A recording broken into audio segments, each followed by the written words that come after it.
ဒီနေ့ကတော့နံပါတ်၄ရောက်ပြီနော်သမဏ49ပါထုံးစံတိုင်းအမတို့မိခွန်းရေးဖတ်ပါမယ်この文章の内容と合っているものはどれですかဒီစာပိုက်ရဲ့အကြောင်းအရာနဲ့ကိုက်ညီတဲ့အရာကဘယ်ဟာလဲနော်ဒီစာပိုက်အကြောင်းအရာနဲ့ကိုက်ညီတဲ့အရာဘယ်ဟာလဲလို့မေးထားရပါတော့အဲဆိုရင်အမတို့ကဒီလိုမေးခွန်းလာလို့ရှိရင်ပေါ့နော်တစ်ပိုက်ဘိုးလုံးဖတ်မှရမယ်ပေါ့နော်အဲဆိုရင်အမတို့ဖတ်ရအောင်日本の結婚式に国はいろいろなタイプがあるဂျပန်နိုင်ငံရဲ့လက်ထက်ပွဲတွေကအမျိုးမျိုးသောပုံစံတွေနဲ့ရှိတယ်တဲ့その中で神社で行う結婚式の歴史は新しいနော်အဲ့ထဲကနေဂျင်းကြနှစ်ချောင်းမှာကျင်းပတဲ့ခက်ခွန်းရှိလက်ထပ်ပွဲရဲ့တမိုင်းကတော့အသစ်ဖြစ်ပါတယ်လို့ပြောတာပေါ့နော်昔は神社では結婚式を行っていなかったအရင်တော့ကတဲ့အဲ့နှစ်ချောင်းတွေမှာလက်ထပ်ပွဲတွေကိုမကျင်းပခဲ့ပါဘူးတဲ့20世紀の初めある神社の人がクリスト教の結婚式を見て、神社でもあのような結婚式を行ったらいいと考えて、二代のこの結婚式を始めたと言われている。20ရာစုနှစ်အစပိုင်းကတခုသောနှစ်ကျောင်းကလူကပေါ့နော်ခရစ်စတန်ကျောင်းတွေမှာခရစ်စတန်ကျောင်းတွေရဲ့လက်ထပ်ပွဲတွေကိုကြည့်ပြီးတော့ပေါ့နော်နှစ်ကျောင်းမှာလည်းအဲ့လိုမျိုးလက်ထပ်ပွဲတွေကိုလုပ်လို့ရှိရင်ကောင်းပါပဲဆိုတွေးပြီးတော့ပေါ့နော်ကောင်းပါပဲဆိုပြီးတွေးပြီးတော့နှစ်ကျောင်းတွေမှာခက်ခွန်းရှိကိုစတင်ပြီးလုပ်ကြတယ်လို့ပြောကြတယ်ပေါ့နော်神社は3年以上前から日本にあったが、神社での結婚式はまだあんまり長い歴史がない。ဒီနှစ်ကျောင်းတွေကပေါ့နော်နှစ်ကျောင်းတွေကလွန်ခဲ့တဲ့နှစ်တစ်ထောင်ကျော်လောက်ကနေစပြီးတော့ဂျပန်မှာရှိပင်မဲ့တဲ့နှစ်ကျောင်းရှိတာပေါ့နော်နှစ်ကျောင်းရှိတာကလွန်ခဲ့တဲ့နှစ်တစ်ထောင်လောက်ကတည်းကရှိပင်မဲ့神社での結婚式はအဲ့နှစ်ကျောင်းမှာလုပ်တဲ့ခက်ခွန်းရှိလက်ထပ်ပွဲတွေကတော့မာရအာမရိနာဂါယရက်ခိရှိကနိုင်တိတ်ပြီးတော့တမိုင်းကမရှိသေးဘူးတဲ့အဲ့ကြပြောချင်တာကတိတ်မကြသေးဘူးပေါ့ဂျင်းကြားတွေမှာလှုပ်တဲ့ခက်ကွန်းရှိကတိတ်တော့မကြသေးဘူးလို့ပြောချင်တာပေါ့နော်နှစ်ကျောင်းတွေကတော့ဟိုးတည်းကရှိပင်မဲ့အဲ့နှစ်ကျောင်းတွေမှာလှုပ်တဲ့ခက်ကွန်းရှိကကတော့တိတ်မကြသေးဘူးလို့ပြောချင်တာပေါ့နော်အဲ့ဆိုရင်အမတို့ကြိုက်တဲ့ဟာရှာမယ်နံပါတ်13年以上から日本人は神社で結婚式を行っていたလွန်ခဲ့တဲ့နှစ်တစ်ထောင်ကျော်ကနေပေါ့နော်ဂျပန်လူမျိုးတွေကအဲ့နှစ်ကျောင်းမှာခက်ကွန်းရှိကိုကျင်းပခဲ့ကြတယ်တဲ့အဲ့ဆိုရင်မှားပါတယ်ဒီကောင်လေးကနည်းနည်းမှန်မယ်လူနဲ့မှားပါတယ်ဘာလို့ဆိုတော့သူပြောတာကလွန်ခဲ့တဲ့နှစ်တစ်ထောင်ကျော်ကနေခက်ခွန်းရှိကိုကျင်းပါတယ်လို့ပြောတာပါစာပိုက်ထဲကကျတော့အဲ့လိုမျိုးမဟုတ်ပါဘူးစာပိုက်ထဲကလွန်ခဲ့တဲ့နှစ်တစ်ထောင်ကျော်ကနတ်ကျောင်းနေရှိပင်မဲ့ဆိုတဲ့ဂါပါပါတယ်နတ်ကျောင်းနေရှိပင်မဲ့နတ်ကျောင်းရှိတာပါခက်ခွန်းရှိရလို့ရေးမထားပါဘူးဒီနားလေးကကျတော့ရှိပင်မဲ့အဲ့တည်းကရှိပင်မဲ့ဂျင်းကြမှာကျတော့ဂျင်းကြမှာလှုပ်တဲ့ခက်ခွန်းရှိကြီးကတော့တိတ်ပြီးတော့မကြသေးဘူးဆိုတဲ့အကြောင်းပြောတာပေါ့နော်အဲ့ကြနံပါတ်1မှာပါတယ်နံပါတ်2昔は神社で結婚式を行うのは良くないと思われていたရင်းတော့ကတဲ့နှစ်ကျောင်းမှာအဲ့ကွန်ရှိကီတွေကိုကျင်းပတာကမကောင်းဘူးလို့တွေးကြတယ်တဲ့မကောင်းဘူးဆိုတဲ့တဲ့အရာဒီစာပိုက်ထဲမှာလုံးဝမပါဘူးပေါ့နော်အဲ့ကြနံပါတ်2လည်းမှားတယ်နံပါတ်3神社での結婚式よりも先にキリスト教の結婚式が行われていたနှစ်ကျောင်းတွေမှာကျင်းပတဲ့ခက်ခွန်းရှိထက်ကိုခရစ်ယာန်ကျောင်းတွေမှာကျင်းပတဲ့ခက်ခွန်းရှိကပို့ပြီးစောတယ်ဆိုတဲ့ပုံစံမျိုးပြောထားပါဘောနော်နံပါတ်3မှာကျတော့ဒါဘာသာကိုစီလောင်ပြန်လိုက်တာပေါ့နော်အရင်လုပ်တယ်ဆိုတဲ့အကြောင်းပြောတာပေါ့နော်ဒီဂျင်းကြထက်ကိုခရစ်တိုခယောနောခခွန်ရှိကီကစောပါတယ်လို့ပြောထားတာဖြစ်တဲ့အတွက်ကြောင့်နံပါတ်3ကအဖြစ်မှန်ဖြစ်နိုင်ပါတယ်ဒါပေမဲ့အမတို့နံပါတ်4ကိုဆက်ဖတ်ကြည့်အောင်昔から神社で行っていた結婚式をやめて新しい結婚式を始めたအရင်ကတည်းကဒီနှစ်ကျောင်းတွေမှာကျင်းပခဲ့တဲ့ခက်ခွန်းရှိကိုရက်ပြီးတော့အတရရှိအစ်စ်ပေါ့နော်အစ်စ်ခက်ခွန်းရှိကိုစတင်ခဲ့တယ်တဲ့မှားပါတယ်အရင်ကတည်းကဒီအပိုက်မှာအရင်ကတည်းကနှစ်ကျောင်းတွေမှာမကျင်းပခဲ့ဘူးလို့ရေးထားပါတယ်昔は神社で結婚式を行っていなかったလို့ပြောထားတဲ့ကြောင့်နံပါတ်4မှားပါတယ်အဲကြောင့်မို့အဖြစ်မှန်နံပါတ်3ပါအဲဆိုရင်နံပါတ်5ရောက်ပြီနော်ထုံးစံတိုင်းမတို့မိခွန်းရင်ဖတ်မယ်そうではありませんでしたのそうとは何ですかそうではありませんでしたဆိုတဲ့ဟာဒီစာပါကြီးထဲမှာပါတယ်အဲ့စာထဲမှာပါတဲ့ဆိုးကဘာလဲလို့မေးတာပေါ့နော်အဲ့ဆိုရင်ဖတ်မယ်もうすぐ雨の季節ですမကြရင်မိုးရာသီဖြစ်ပါတယ်တဲ့私は短期が悪いと気持ちが暗くなって具合が悪くなるのでそのことについて調べてみましたကျွန်တော်ကတဲ့短期ရာသီဥတုဆိုးရွားလို့ရှိရင်ဆိုးရွားတဲ့အခါမှာစိတ်အခြေအနေကလည်းမှောင်မိုက်သွားတာပေါ့နော်မှောင်မိုက်ပြီးတော့အခြေအနေတွေကလည်းမကောင်းလာတာဖြစ်တဲ့အတွက်ကြောင့်ပေါ့နော်စိတ်အခြေအနေတွေမကောင်းပြောချင်တာဒီနှစ်ခုလုံးကတော့အဓိပ္ပာယ်တူတူလောက်ပါပဲပေါ့နော်စိတ်အခြေအနေ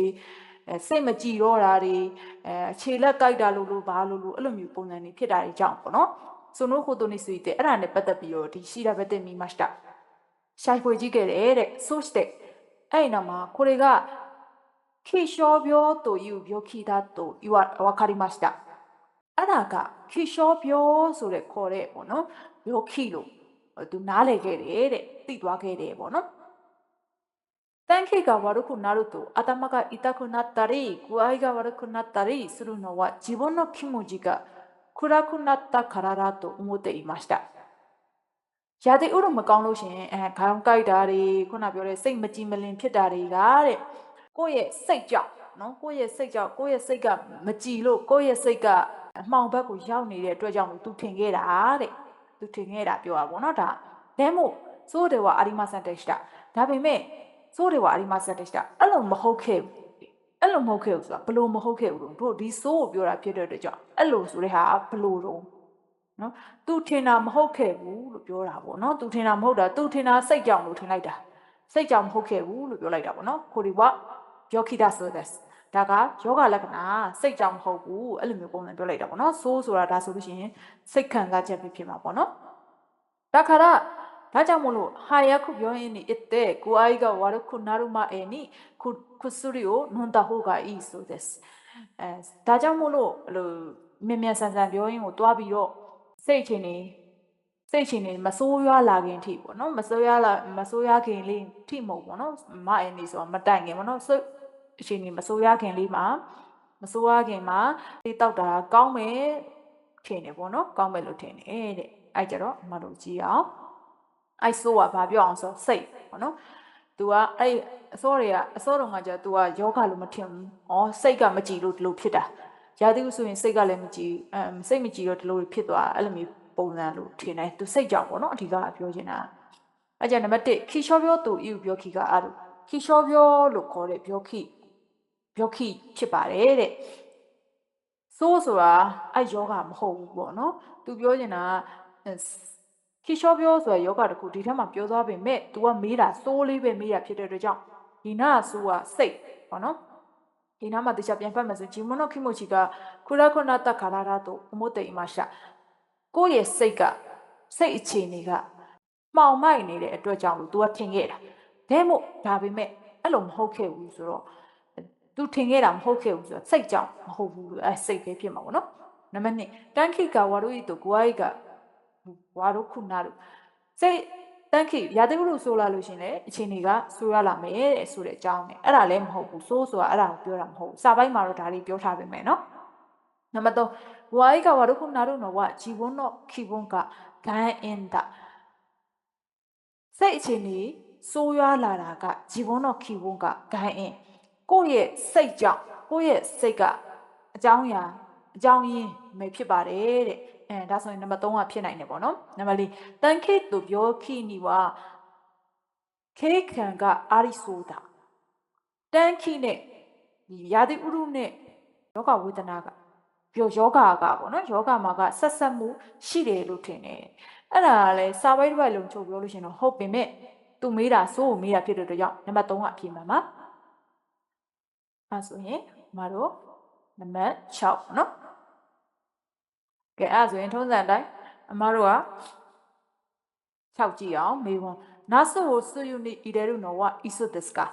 ナスကိုတဲ့酢湯ထဲထည့်တာကဘယ်အချိန်လဲတဲ့ナスကို酢湯ထဲထည့်တာကဘယ်အချိန်လဲတဲ့နော်ဒီထဲမှာအမတို့ナスဆိုရင်လည်းナスလို့ဘာသာပြန်သွားမယ်酢湯ဆိုရင်လည်း酢湯လို့ပဲဘာသာပြန်သွားမယ်ပေါ့နော်တကယ်လို့ခိုတိုဘအစ်စ်တွေပါလာခဲ့လို့ရှင်လည်းစောင့်မွေးမှာဖြည့်ရအောင်ဆိုတဲ့ပုံစံမျိုးနဲ့ပြောသွားပါမယ်နောက်ရက်မှာမင်းနီကိုပြောပြပါမယ်အဲ့ဒါဆိုကိုရီဝရောရီနိုစခရီကာတာတက်ဒါကဟင်းချက်ပုံချက်နည်းဖြစ်ပါတယ်တဲ့နာဆုနော အာခဲပြီးသားရှိပေါ့နော်ဟင်းနာမည်ဖြစ်ပုံရပါတယ်ဟင်းချက်နေဆိုမှတော့ကဲအရင်ဆုံးနာဆိုတာဘေးရစီအိုတာဘေးရစီအိုခီနီခီရီမတ်အဲ့နာဆိုဆိုတဲ့ဟာကိုစားရလွယ်အောင်စားရလွယ်တဲ့ size အိုခိစဆိုတာ size ပေါ့နော်စားရလွယ်တဲ့ size လေးတွေခီရီမတ်ဖြတ်ထားပါမယ်လှီးထားပါမယ်လို့ပြောတာပေါ့နော်နံပါတ်1 fry pan นี่အာဘူးရာကိုအီရဲမတ် fry pan ထဲကိုစီတွေထည့်မယ်တဲ့နောက်နံပါတ်3အာဘူးရာကအာစုခုနာတာရာစီပူလာလို့ရှိရင်တဲ့နာဆူ fry pan นี่အီရဲတဲ့ဒီနာဆူဆိုတဲ့ဟာကို fry pan ထဲကိုထည့်ပြီးတော့1ပုံကူတိုင်း10မိနစ်လောက်အာခေမတ်ကြော်မယ်တဲ့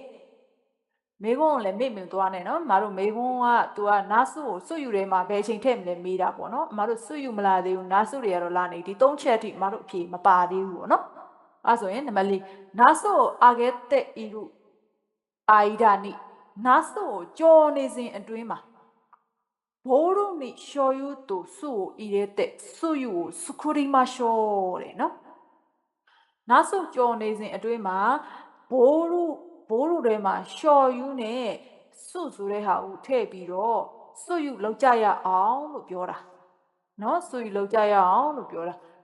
ကဲအဲ့ဒါဆိုစွတ်ယူပါလာပြီစွတ်ယူလောက်ကြရအောင်ပဲရှိသေးရအမတို့နားစုတွေကိုစွတ်ယူကဘယ်ချိန်ထည့်မှာလဲနားစုကိုစွတ်ယူတယ်ဘယ်ချိန်ထည့်မှာလဲဆိုတဲ့ဟာမပါသေးဘူးပေါ့နော်အဲ့ဒါစက်ကြည့်မယ်နားစုကအစွတ်ယူချင်းနေနားစုပူနေစဉ်အတွင်းမှာခုံတို့စွတ်ယူနေဤမတ်အဲ့စွတ်ယူတဲ့ကိုထည့်ရမယ်တဲ့ဒါဆိုလို့ရှိရင်နားစုပူနေတော့မှစွတ်ယူတဲ့ကိုထည့်ရမှာပေါ့နော်အဲ့ဒါကြည့်မယ်နံပါတ်1 fry pan ကအာစုခုနာတာရာစွတ်ယူနေဤတဲ့မှာ fry pan ကအစုခုနာတာရာပူလာလို့ရှိရင်စွတ်ယူတဲ့ကိုထည့်မယ်တဲ့ fry pan ပူလာလို့ရှိရင်စွတ်ယူတဲ့ကိုထည့်မယ်မို့ fry pan ပူလာလို့ရှိရင်အမတို့ကဘာလုပ်ရမှာလဲစီထည့်ရမှာလို့ပြောတာပေါ့နော်နားစုနဲ့မဆိုင်ဘူးနော်နောက်နံပါတ်2နားစုကိုအာခဲ့တဲ့စုနီစွတ်ယူနေဤတဲ့မှာနားစုကြော်ပြီးချက်ချင်းစွတ်ယူတဲ့ကိုထည့်မယ်တဲ့ကဲအဲ့ဒါနံပါတ်2ကတော့ဖြစ်နိုင်တယ်လေအမတို့နားစုကြော်ပြီးတော့စွတ်ယူတဲ့ကိုထည့်ရမှာလေဒီနားစုပူနေတော့မှထည့်နော်ဒီကြော်တာလည်းအပေါ်ဆင့်မှာပြီးသွားပြီဆိုတော့နော်ဆက်ကြည့်လိုက်အောင်ပေါ့နော်နားစုကိုအာခဲ့တဲ့ခါရနားစုကိုကြော်ပြီးမှတဲ့ခါရဆိုတော့ကြော်ပြီးမှစွတ်ယူကိုစခုတဲ့ဤတဲ့မှာစွတ်ယူကိုလုတ်ပြီးတော့ထည့်မယ်ဒါဆိုတော့နည်းမှတော့ပါပြီဘာလို့လဲဆိုတော့ तू ကဒီချက်မှာကျတော့နားစုကိုအာခဲ့တဲ့ဣရုအာဣဒနားစုကြော်နေစဉ်အတွင်းမှာဒီစွတ်ယူကိုလုတ်ထားမယ်ပေါ့နော်အဲ့ဒါမှနားစုချချင်းစွတ်ယူတဲ့ကိုထည့်ပါနားစုကြော်ပြီးမှဆိုရင်နားစုကအေးသွားမှာအဲ့ဒါကြောင့်မလို့ပေါ့နော်အဲ့ဒါဆိုရင်နံပါတ်3မဖြစ်နိုင်တော့ဘူးနံပါတ်4နားစုကိုတာဘေတုတုခိနီစွတ်ယူနေဤတဲ့မှာနားစုကိုတဲ့စားတဲ့အခါမှာဒီစွတ်ယူတဲ့ကိုထည့်မယ်စားတဲ့အခါမှာထည့်မယ်ဆိုတဲ့ပုံစံမျိုးပေါ့နော်အဲ့ဒါဆိုပိုးတော့အေးနေပြီပေါ့နော်အဲ့ဒါဆိုအဖြစ်မှန်နံပါတ်2ပါဟုတ်ပြီအဲ့ဒါဆိုအမတို့ပြန်ပြမယ်နားစုဆိုတာခရမ်းသီးပါခရမ်းသီးပေါ့နော်ခရမ်းသီးကြော်ဆိုတဲ့ဟွာလေးပေါ့နော်ခရမ်းသီးကြော်ပေါ့နော်အဲ့ကြဒီခရမ်းသီးလေးကိုစားရလွယ်အောင်နေတော့အတုံးလေးတုံးထားမယ်ပေါ့နော်ဖလိုက်ပါပူလာရင်စီထည့်မယ်စီပူလာတဲ့အခါမှာအဲ့ခရမ်းသီးကို flight pan ထဲကိုထည့်ပြီးတော့10မိနစ်လောက်ကြော်မယ်ပေါ့နော်နောက်ကျတော့အဲ့ခရမ်းသီးကြော်ပြီးတဲ့ကြော်နေစဉ်အတွင်းမှာဘောရုဆိုတာပကံလုံးလေးတဲ့ပေါ့နော်ပကံလုံးလေးတဲ့ကိုရှော်ယူပဲငပြာရည်နဲ့ရှာလကရည်ကိုထည့်ပြီးတော့စွတ်ယူလုပ်မယ်ဆိုတော့သူကပဲငပြာရည်နဲ့ရှာလကရည်ဆိုအချင်းရည်လုပ်တဲ့ပုံစံပေါ့နော်နာစုကိုအဆွေယူချင်းနေနာစုအဲ့ခရမ်းသီးပူနေတော့မှအဲ့စွတ်ယူတဲ့ကိုထည့်ရမယ်လို့ပြောတာပေါ့နော်ပူလေးပေါ့နော်